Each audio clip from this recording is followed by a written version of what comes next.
آپ دیکھ رہے ہیں ڈرامہ سیریل کلندر۔ اگر آپ کو ہماری یہ ایپیسوڈ اچھی لگے تو ہمارے چینل ڈرامہ ہب کو سبسکرائب کریں اور گھنٹی کے بٹن کو دبائیں نئی ویڈیو دیکھنے کے لیے، انٹرسٹنگ ڈرامہ دیکھنے کے لیے۔ بہت ہی انٹرسٹنگ ڈرامہ ہے۔ عرفی جو ہوتا ہے وہ پریشان ہوتا ہے کہ جوہی جو ہوتی ہے اس کی بہن، اس نے اس کا گھر تباہ و برباد کر دیا، ٹھیک ہے۔ شفق نے خود اپنے پاؤں پہ کلہاڑی ماری، یعنی کہ دریادن کے اوپر الزام لگا کر اس نے خود اپنا گھر اجاڑا، اس میں اس کا کوئی قصور نہیں۔ اب وہ فون کر رہی ہوتی ہے عرفی کو، لیکن عرفی مصروف ہوتا ہے، وہ اس کی کال اٹینڈ نہیں کرنا چاہتا۔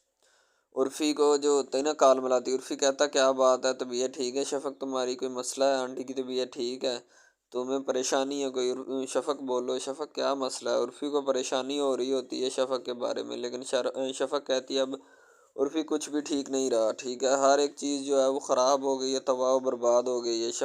عرفی کہتا ہے کہ اللہ تمہیں صحت و تندرستی دے، ٹھیک ہے، تمہیں خوشیاں عطا کرے۔ تو شفق کہتی خوشیاں میرے گھر میں کبھی بھی نہیں آئیں گی، اب رسوائیاں اور ضلالت ہی ہیں، میں معافی مانگنا چاہتی ہوں دریادن سے، ٹھیک ہے۔ عرفی کہتا اب ان سب باتوں کا کوئی فائدہ نہیں، وقت گزر گیا اور نہ ہی واپس آئے گا، ٹھیک ہے، گزرا ہوا وقت واپس نہیں آتا۔ دریادن جو ہوتی ہے وہ آ کر سنبل کے والد کو کہتی ہے کہ انکل کھانا لگ گیا ہے، آپ آ کر کھانا کھا لیں، بعد میں ٹھنڈا ہو جائے گا، ٹھیک ہے۔ وہ کہتا ہے کہ کھانا تو میں کھا لیتا ہوں، لیکن ادھر آؤ میری بات سنو۔ دریادن اس کی طرف دیکھتی ہے اور وہاں پہ نا ایک دفعہ بیٹھ جاتی ہے۔ سنبل کا والد جو ہوتا ہے وہ کہتا ہے کہ تمہارے ساتھ دریادن بہت زیادہ زیادتیاں ہوئی ہیں، مجھے پتہ چلا ہے کہ تمہارے ساتھ بہت زیادہ زیادتیاں ہوئی ہیں، اب میں یہ زیادتیاں ہرگز بھی نہیں ہونے دوں گا۔ دریادن جو ہوتی ہے وہ چل کر آتی ہے اور اس کے واپا کے سنبل کے والد کے پاس بیٹھ جاتی ہے، ٹھیک ہے۔ وہ ساری باتیں جو ہے نا دریادن سے کرنے لگتا ہے کہ تمہارے ساتھ جو بھی زیادتیاں ہوئی ہیں مجھے سب ان باتوں کا پتہ ہے، لیکن اب انشاءاللہ میں تمہارے ساتھ ایک بھی زیادتی نہیں ہونے دوں گا، اب میں تمہارا ساتھ دوں گا، پورا پورا ساتھ دوں گا تمہارا، تمہیں کسی کو بھی تمہارے ساتھ کوئی بھی زیادتی نہیں کرنے دوں گا۔ دریادن خوش ہوتی ہے ایک دفعہ کہ کوئی نہ کوئی تو اس کا حامی ہے اس گھر میں، ورنہ تو سارے اس کے مخالف ہی ہیں، جوہی بھی اور اس کی ماں بھی اور اس کا والد تو کم ہے، لیکن صرف دریادن کا ایک ہی خیال کرتا ہے عرفی۔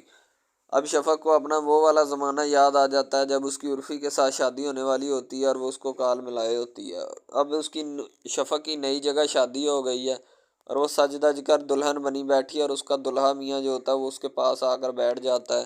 ظاہر سی بات ہے جب شادی ہوئی ہے تو پاس بھی آ کر بیٹھے گا ہی، اور وہ اس سے عشق اور محبت کی داستان کرنے لگتا ہے، ٹھیک ہے۔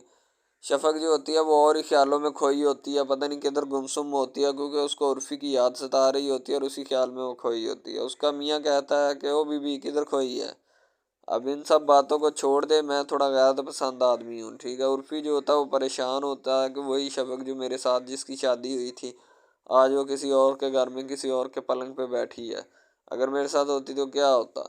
تبریز آتا ہے کمرے میں، آ کر نا دریادن سنبل کو سمجھانے لگتا ہے کہ سنبل سمجھ جاؤ، میں تمہیں 100 بار بتا رہا ہوں کہ دریادن کے ساتھ تم نے جو بھی زیادتیاں کی ہیں اس نے تمہیں معاف کر دیا، تم بھی اسے معاف کر دو اور ایک دوسرے سے اچھی طرح سے ملا کرو اور جلا کرو، ٹھیک ہے، اسی میں تمہاری بہتری ہے، ورنہ بہت برا انجام ہوگا۔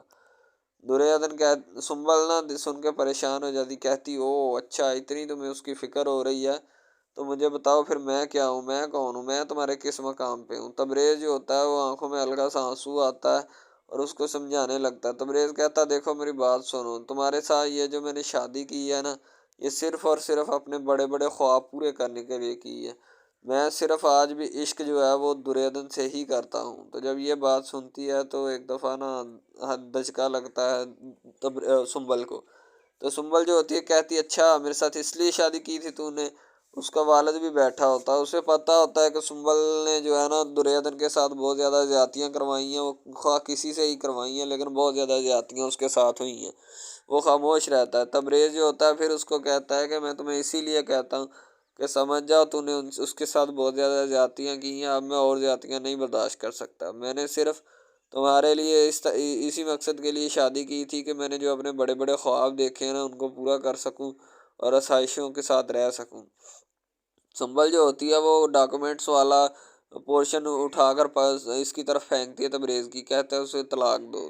دریادن جو ہوتی ہے وہ بڑی معصوم سی ہوتی ہے بیچاری، اس کے ساتھ پہلے ہی بہت زیادہ ظلم ہوئے ہوتے ہیں اور وہ سنبل کے والد کی باتیں سن رہی ہوتی ہے، اس کے قدموں میں بیٹھی بڑے غور سے اس کی باتیں سن رہی ہوتی ہے، سننی بھی بنتی ہیں، ظاہر سی بات ہے، دریادن ایک شریف سی ہوتی ہے، اس کے ساتھ جو بھی زیادتیاں یوں کروانے میں سنبل کا سب سے بڑا ہاتھ ہوتا ہے۔ اب وہ وہاں سے چلے جاتے ہیں کھانا کھانے کے لیے۔ کھانا ٹیبل پہ لگا ہوتا ہے تب سنبل تبریز اور دریودھن کھانے کے لیے ہی لے کر آتی ہے۔ تبریز کہتا ہے کہ میں اسے طلاق ہرگز نہیں دے سکتا کیونکہ میں اس سے محبت کرتا ہوں، عشق کرتا ہوں، تم سے میں نے شادی صرف آسائشوں کے لیے کی تھی۔ جب یہ بات کھلتی ہے تو اس کا والد بھی دیکھتا ہے، ٹھیک ہے۔ بعد میں تبریز اس کے والد کو بھی سمجھاتا ہے اور اس کو بھی سمجھاتا ہے کہ سنبل سمجھ جاؤ ورنہ میں تمہیں چھوڑ کر چلا جاؤں گا۔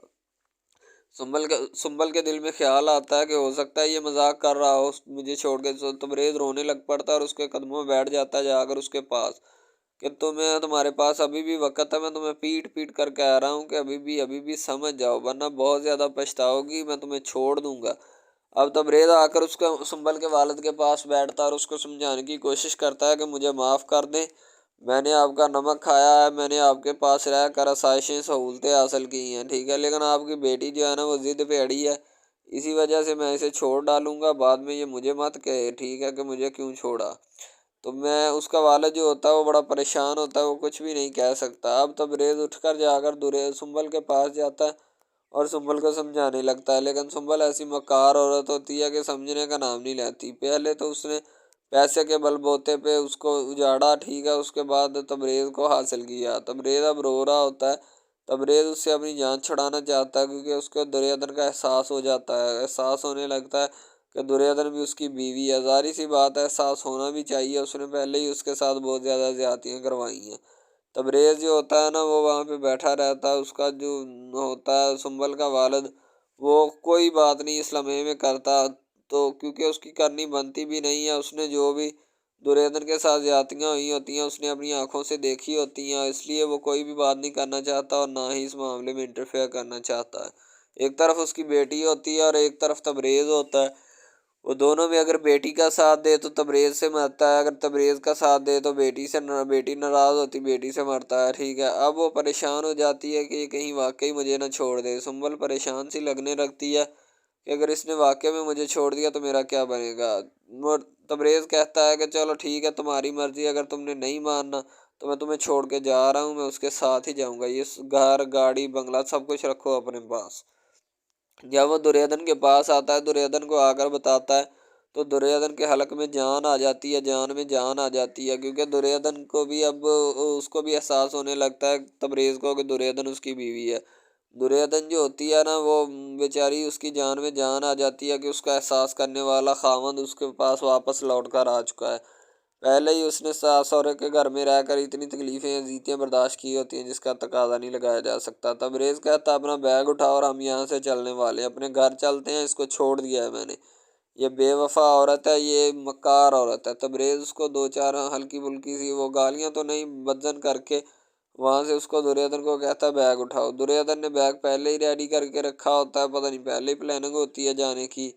تو اب وہاں سے نکلتے ہیں، دریودھن تھوڑی سی خوش ہو جاتی ہے کیونکہ اس کی حمایت اور اس کی رازداری کرنے والا جو شخص ہوتا ہے وہ واپس لوٹ کر اس کی زندگی میں آ گیا، اور اس لیے اس کو خوشی اس بات کی ہوتی ہے کہ اب اس کی جو بھی اس کے ساتھ زیادتیاں ہوئی ہیں اس نے اتنا صبر کیا، اللہ نے اسے اس صبر کا پھل عطا کر دیا ہے، اب وہ خوش رہے گی زندگی میں۔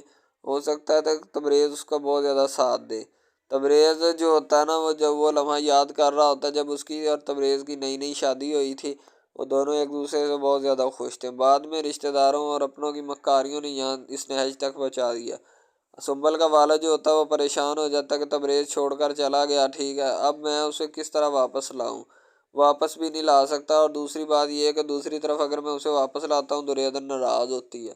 سنبل زمین سے نیچے گر پڑتی ہے، کہتی تم مجھے اس طرح نہیں چھوڑ کے جا سکتے، نہیں چھوڑ کے جا سکتے۔ دریودھن جو ہوتی ہے وہ کھڑی ہوتی ہے اور تبریز وہ لمحہ یاد کرتا ہے جب نئی نئی شادی ہوتی ہے اور اس نے اب سنبل کے ہاتھ پہ ہاتھ رکھ دیتی ہے، دریودھن اس کو دلاسا دیتی ہے، کہتی یہ بھی جو بھی تبریز نے کیا یہ اسی کا فیصلہ ہے، میں نے اس کو کچھ نہیں کیا، نہ میں نے کہا ہے، بعد میں مجھے بدظن مت کرتی رہنا، میں اسی لیے تمہارے پاس آئی ہوں کہ یہ سارا تبریز کا فیصلہ ہے جانے کا جو بھی ہے۔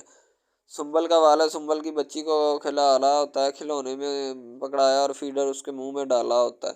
دریودھن اس کو واپسی پر کہہ کو کر جو بھی کہنا ہوتا ہے آ جاتی ہے اور بیگ اٹھا لیتی ہے، تبریز بھی اس کے ساتھ ہوتا ہے۔ جوہی کو بتا دیتا اس کا والد کہ تبریز گھر آ رہا ہے، جوہی اور وہ سارے لوگ پریشان ہو جاتے ہیں کہ وہ گھر کیوں نہیں آ رہا، اتنی دیر میں وہ گھر نہیں آتے اب کیوں گھر آ رہا ہے۔ وہ جوہی خوش ہوتی ہے، اس کی ماں پریشان ہو جاتی ہے، اس کا والد کہتا ہے کہ تمہارے منہ پہ کیوں 12 بج گئے ہیں؟ تبریز کو فون کر کے اس کا والد کہتا ہے تھوڑے سے پیسے دے، میں نے کسی کی عیادت کے لیے جانا ہے تو وہ تو بھیج دے۔ تبریز کہتا ہے بابا اب میرے پاس کچھ نہیں ہے،